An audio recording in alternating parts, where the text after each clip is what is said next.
We are wondering what is happening to the world. Everything is changing.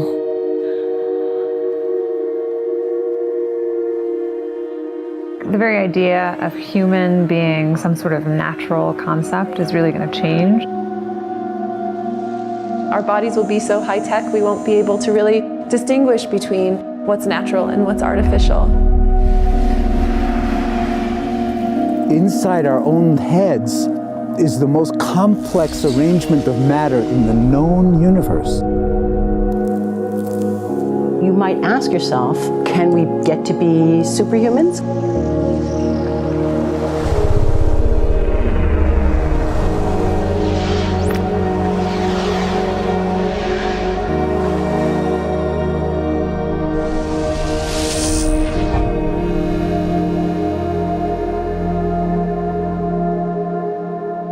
The original Industrial Revolution was driven by the discovery that you could use steam engines to do all kinds of interesting things.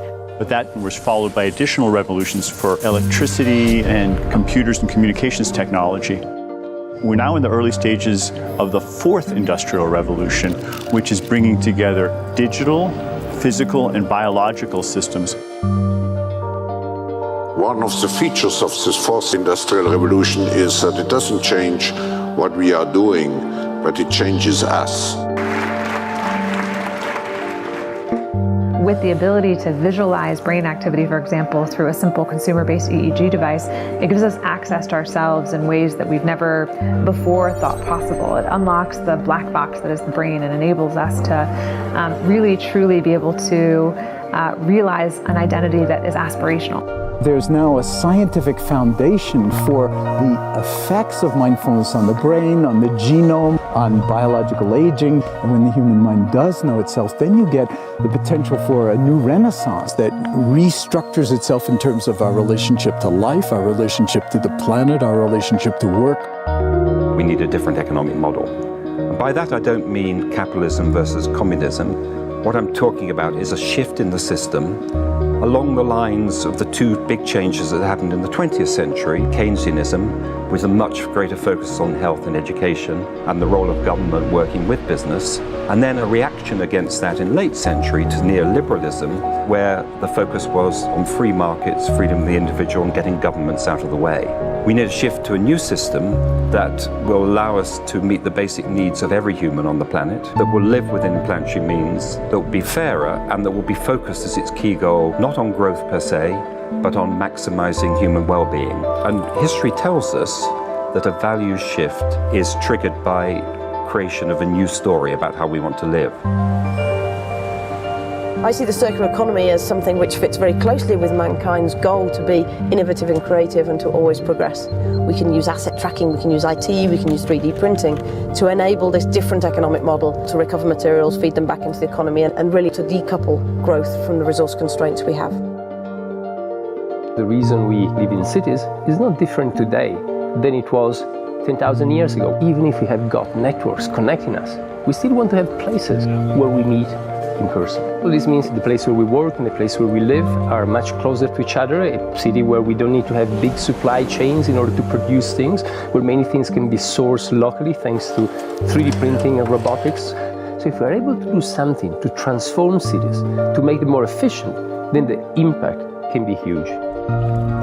Think about the prospect of getting rid of plastics. We must not only be inspired or informed by nature, but actually use natural organisms with which to design products and building parts. Only instead of varying material properties, we're varying biological functionality. Design is critical today because it's the first signal of human intention. So the question of adding quality to quantity, it isn't a matter of simply circulating things that are potentially toxic.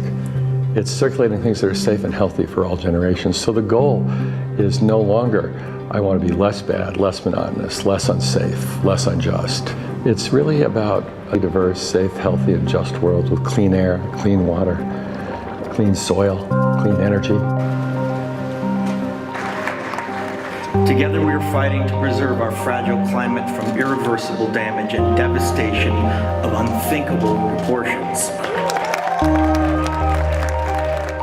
If we think about the original Industrial Revolution, it was an energy revolution. I like to think of it as a kind of bookending of a period in human history during which we used fossil fuels, and it worked very well for us for a long time. But now we have to bring that to an end. We have energy technologies that can power our civilization: solar, wind, biomass. So then the question is, well, how do we get grid integration? Maybe the wind is blowing in Denmark, the sun is shining in Germany, and now you can move that electricity through an integrated grid.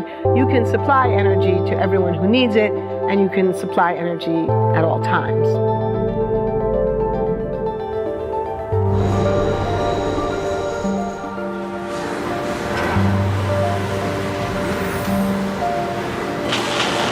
Walking around, you do see different stuff as far as like the body marriage line.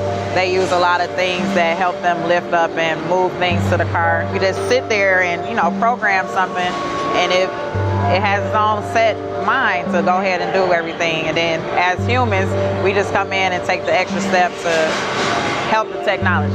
It's not the cure-all for everything. There's definitely a lot of things where people perform the operation better, but certainly for the right applications, robotics are a huge improvement for the process. The prediction of 5 million jobs lost by 2020 to technology is serious, but it's not the main question. Construction, manufacturing, services, public health and education, these industries will still exist. The main question is, what will be the future of work? How will we define work? How will we share the wealth? From the viewpoint of the labor or jobs, now we really need new education or new training.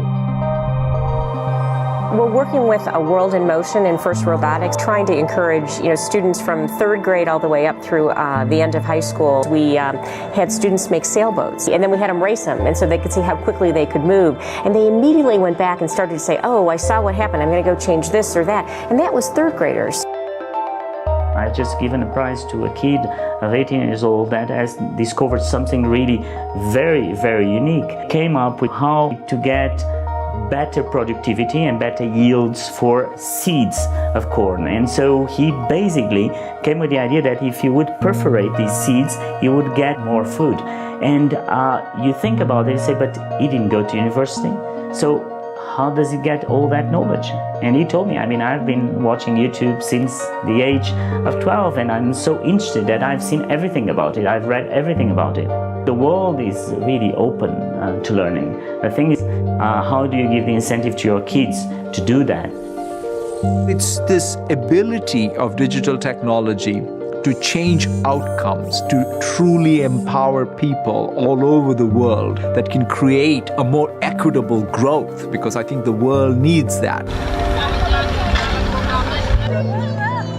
Fourth industrial revolution has the potential to make inequalities visible and to make them less acceptable in the future, and hopefully to gather and garner political support to take the necessary decision to reduce the gap. Humans have always been using tools, but because of the recent advances in technology, we're beginning to have machines that can augment us in all sorts of interesting ways. I was the first person in the world to be able to voluntarily move my legs while stepping in a robot by exciting the nervous system using electrical stimulators directly onto the spine. We believe that a cure will be possible if enough of the right people have the will to fast-track a cure for paralysis.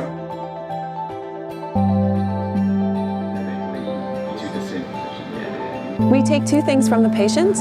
First, we take a three-dimensional X-ray, and we extract the three-dimensional data out of that so we can make a perfectly shaped puzzle piece.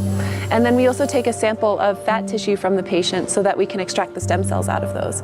And we use those stem cells with this three-dimensional scaffold that we fabricate, and after 3 weeks, we have a piece of living bone that's ready for implantation.